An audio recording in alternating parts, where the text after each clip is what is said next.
Welcome to commerce access. आज हम लोग कोरिलेशन देखेंगे। हमने अपने स्टैंडर्ड ऑफ डेविएशन कंप्लीट किया। आज हम लोग अपना देखेंगे टॉपिक भैया कोरिलेशन। कोरिलेशन एक अच्छा और इजी टॉपिक है। मतलब सबसे पहले देखो कोरिलेशन, तो जैसे अगर हम इसको देखें इस वाले वर्ड को, तो इसका मतलब क्या हुआ? इसका मतलब ये हुआ कि किसी भी चीज़ के बीच में हमको क्या करना है, रिलेशनशिप शो करना है। किस तरीके से? जैसे देखो ये आप हो एक्स, ठीक है, ये है वाई। वाई कौन है? आपका ब्रदर है, ठीक है। तो जब आप इन दोनों के बीच में क्या देखते हो, रिलेशनशिप देखते हो, तो क्या होता है, ये आप दोनों के बीच का क्या बताता है, रिलेशन बताता है, ठीक है। तो बस स्टैटिस्टिक्स में एक चीज़ क्या बदल जाती है कि हम लोग को ये एक एक्स सीरीज देखते हैं और एक वाई सीरीज दिखते हैं, और इन दोनों के बीच में क्या करते हैं, अपने रिलेशनशिप को बताते हैं, ठीक है।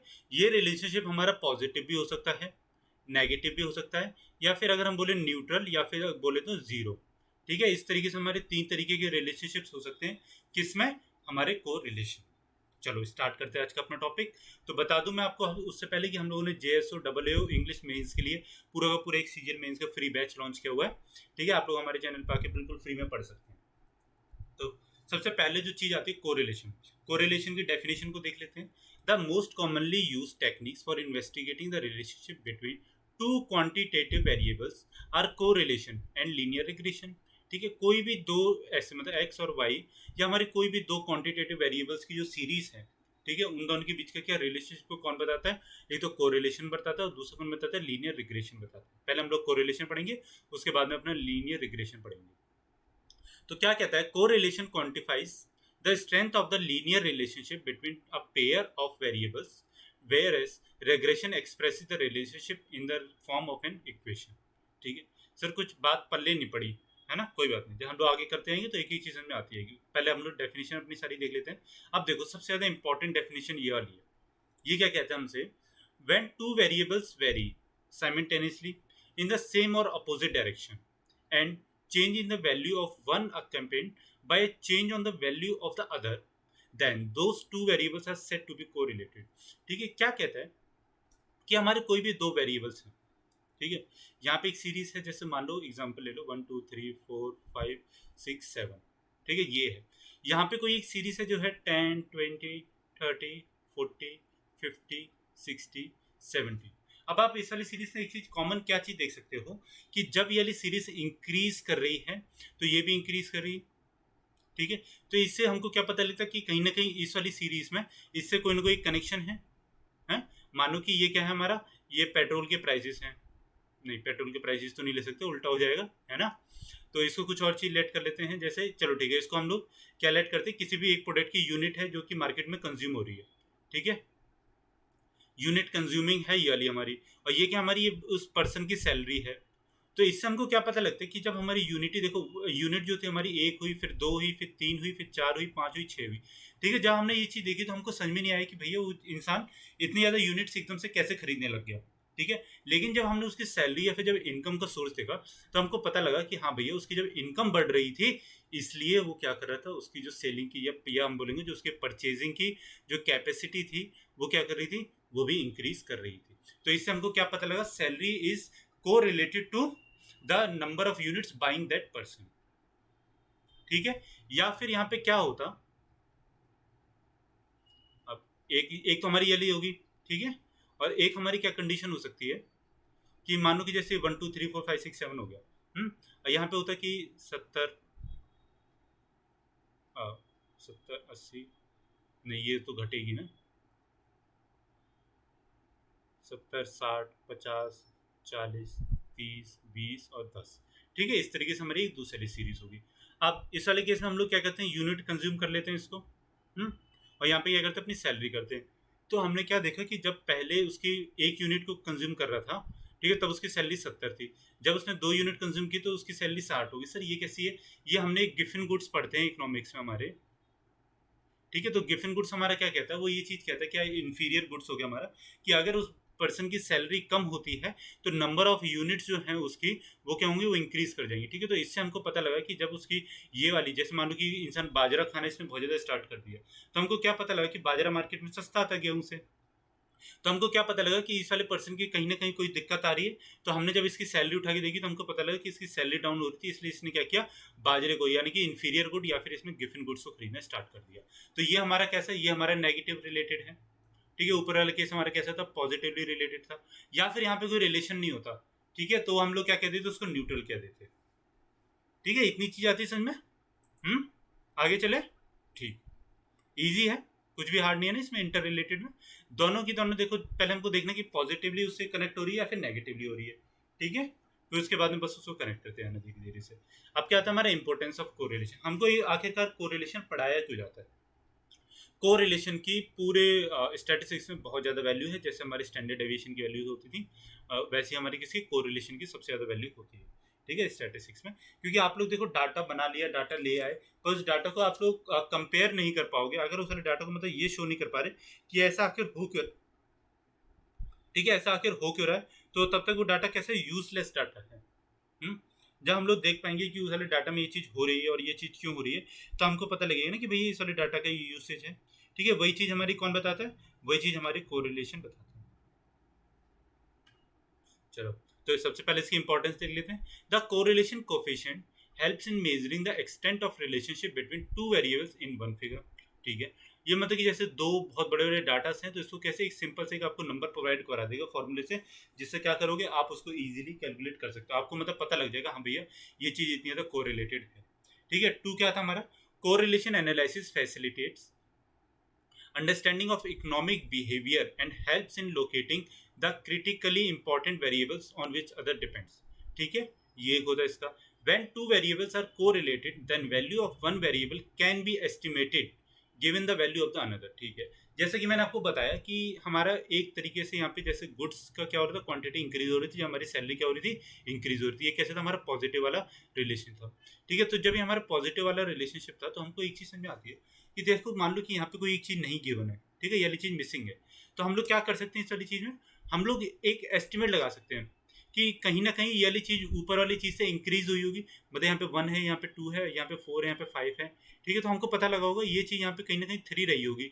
क्यों? क्योंकि हमने एक एस्टिमेट लगा ली कि भैया जब उसकी सैलरी इंक्रीज हो रही थी तो क्या हो रहा था, उसका वो जो नंबर ऑफ यूनिट्स कंज्यूम है वो भी इंक्रीज हो रही थी। फिर फोर्थ हमारा क्या कहता है? Correlation facilitates the decision making in the business world. It reduces the range of uncertainty as predictions based on correlation likely to be more reliable and closer to reality, ठीक है। ये हमारे सबसे ज़्यादा देखो बिजनेस वर्ल्ड में या फिर हम कई एस्टिमेट्स में सबसे ज़्यादा यूज़ होता है, ठीक है, कि हमको कितनी कैपिटल उठानी चाहिए, कितने सोर्सेज से उठानी चाहिए, तो उसमें भी कोरिलेशन का यूसेज आता है। बहुत ज़्यादा यूसेज होता है कोरिलेशन अगर हम बात करें अपने पूरे कॉमर्स में। तो अब क्या आता है हमारा? देखो डिग्री ऑफ कोरिलेशन आता है जो बहुत ज़्यादा इंपॉर्टेंट हो जाता है। किसके लिए? पॉइंट ऑफ व्यूज, एग्जाम के पॉइंट ऑफ व्यू से।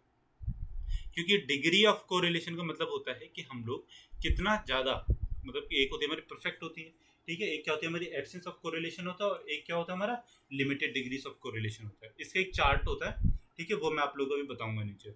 उससे पहले एक बार ये देख लेते हैं परफेक्ट कोरिलेशन। सबसे पहले क्या आता है हमारे? परफेक्ट कोरिलेशन आता है। परफेक्ट कोरिलेशन का मतलब होता है कि एक्सट्रीम वैल्यूज, ठीक है। एक चीज हमेशा याद रखना, कोरिलेशन हमेशा -1 से लेके +1 के बीच में क्या करता है? वेरिएट करता है। ना इससे कभी ज्यादा हो सकता है +1 से, और ना कभी ये -1 से क्या हो सकता है? नीचे जा सकता है, ठीक है। तो जब हम बोलते हैं किसकी परफेक्ट कोरिलेशन की, तो इसकी एक्सट्रीम वैल्यूज में जाता है।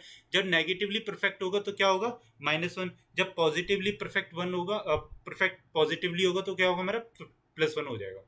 अब positive correlation, when the correlation coefficient is greater than 0 signifies that both variables move in the same direction, ठीक है। जब भी हमारा 0 से कभी भी अगर हमारा कोई भी कोरिलेशन की वैल्यू ऊपर है, तो इससे क्या पता लगता है? वो सबके सब एक डायरेक्शन में जा रहे हैं, इसमें मतलब कहीं ना कहीं वो पॉजिटिव वैल्यू है। when p is +1 it signifies that two variables being compared have a perfect positive relationship, ठीक है। अगर हमारी वैल्यू +1 आ जाती है तो इससे हमको क्या पता लगता है कि वो जो हमारी वैल्यूज हैं वो कैसी हैं? परफेक्ट पॉजिटिव रिलेशनशिप शो कर रही है। अगर वो चीज़ हमारी -1 आ जाती है तो ये क्या शो करता है? हमारा परफेक्ट नेगेटिव रिलेशनशिप आ जाएगी इसके पे, ठीक है। तो ये चीज़ अब लिखने की जरूरत नहीं, आपको समझ में आती है इतनी चीज, ठीक है, शाबाश। When one variable moves higher or lower, the other variables move in the same direction with the same magnitude, ठीक है। मैग्नीट्यूड कैसा रहेगा इसमें? सेम रहेगा। तो ये चीज़ हमको याद रखनी है, जब हमारा परफेक्ट कोरिलेशन होगा उस टाइम पे हमारा जो मैग्नीट्यूड होगा वो कैसा रहेगा? वो हमारा सेम रहेगा, ठीक है। चलो अब नेक्स्ट हमारी एक और कंडीशन क्या आती है, absence of correlation. Absence of correlation का मतलब बहुत ही सिंपल है कि भैया कोई कोरिलेशन है ही नहीं, मतलब इसके बीच में कोरिलेशन अगर हमारा जीरो आ गया तो हम लोग क्या कह देंगे, उसमें कोई भी डिग्री का कोरिलेशन नहीं है, वो क्या है, वो हमारा नेगेटिव, न्यूट्रल, जीरो या फिर एब्सेंस ऑफ कोरिलेशन कहलाता है। अब देखो ये वाला चार्ट आपको नोट डाउन करना है, ठीक है। ये वाला चार्ट ऐसा क्यों हो रहा है ये मैं आपको समझाता हूँ। तो देखो जैसे कि हमारा परफेक्ट जब कोरिलेशन होता है,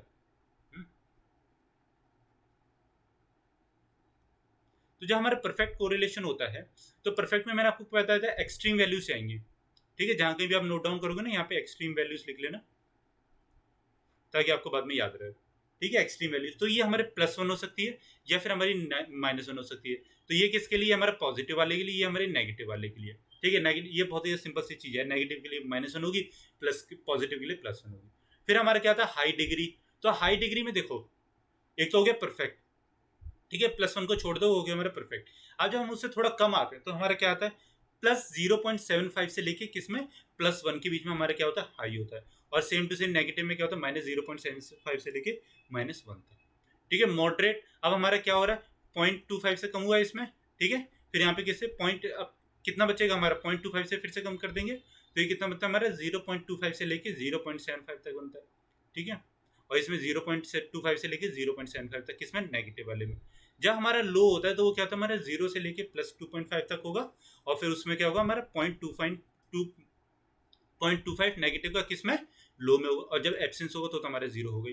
तो आप लोग इस वाले चार्ट को अच्छे से बना लो उसमें, ठीक है, ड्राइंग बना लो इसकी, मैं मिटा देता हूँ ताकि आप लोग इसको बना लो। और इस सारे चार्ट को मतलब याद कर लो, ठीक है। एक्सट्रीम में क्या होगा हमारा +-1। अब इसमें कुछ याद करने वाला ऐसा है नहीं, ठीक है। आप लोग इतने ज़्यादा इंटेलिजेंट लोग यार, इसमें भी याद करने वाली कोई चीज़ नहीं है। +-1 हो गया, ठीक है। हाई जब होगा तो हाई क्या होगा, सबसे ज़्यादा ग्रेटर वैल्यू होगी तो 0.75 से लेके +1 तक। मॉडरेट क्या होगा, उससे थोड़ी सी लो तो 0.25 से लेके 0.75।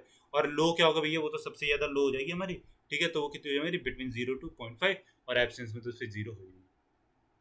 जब हम लोग बात करते हैं अपने डिग्री ऑफ कोरिलेशन में, तो देखो इसमें ना दो चीज़ें शो होती हैं, ठीक है। तो वो दो चीज़ें कैसे होती हैं, एक क्या होता है, एक होता है हमारा स्कैटर डायग्राम, और एक या फिर हम उसको सीधी सीधी लाइन बना देते हैं। तो देखो स्कैटर डायग्राम कुछ नहीं होता। स्कैटर डायग्राम एक्चुअली में होता क्या है, कभी भी क्वेश्चन आपको आ जाए बट स्कैटर डायग्राम, तो वो इस तरीके से ना कि कुछ भी प्लॉट्स हुए, जैसे ये हमारी 10-20 वैल्यू, हम इस तरीके से उसको वैल्यूज को पुट करते जाएंगे, ठीक है। तो हमारे बहुत सारे ऐसे बन जाते हैं।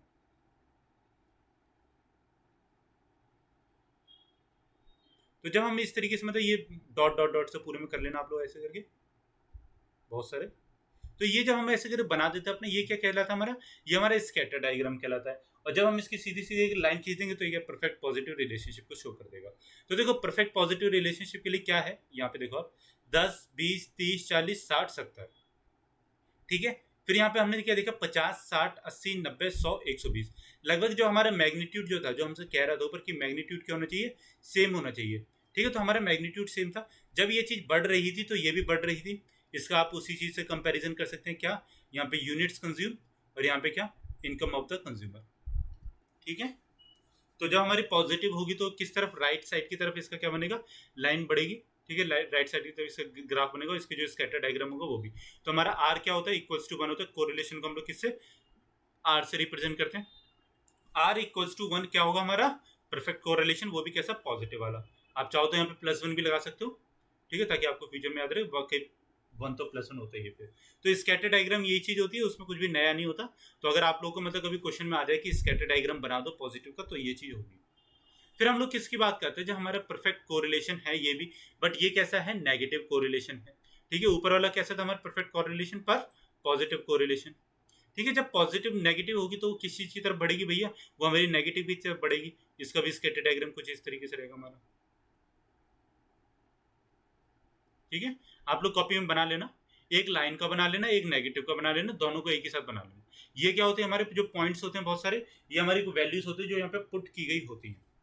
तो देखो क्या कहता है, जब हमारी 10, 20, 30, 40, 50, 60, 70, ठीक है, 120, 100, 90, 80, मतलब वही वाला डाटा है, इसको मैंने क्या उल्टा करके लिख दिया।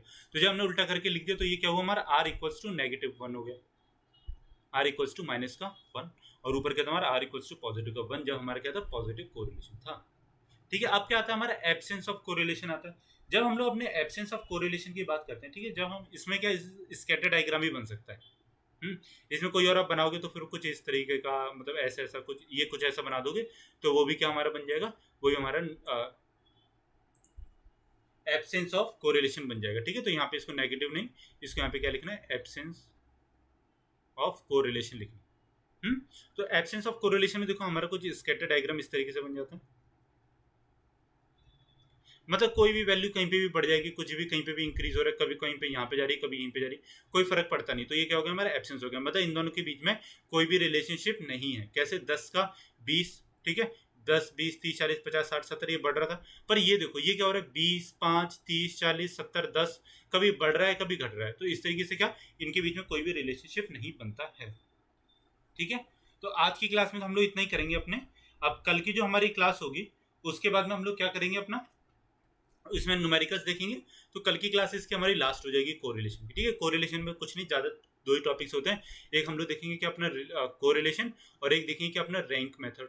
ठीक है, बाकी अगर आप हमारे चैनल पर नए हैं, पहली बार जुड़े हैं, तो प्लीज़ हमारे चैनल को सब्सक्राइब कीजिए, हमारी वीडियोस को लाइक करके दूसरे बच्चों तक शेयर कर सकते हो, बता सकते हैं। कॉमर्स एक्सेस आप लोगों के लिए फ्री बैच दे रहा है, किसके लिए, JSO AA और CGL इंग्लिश मेंस के लिए।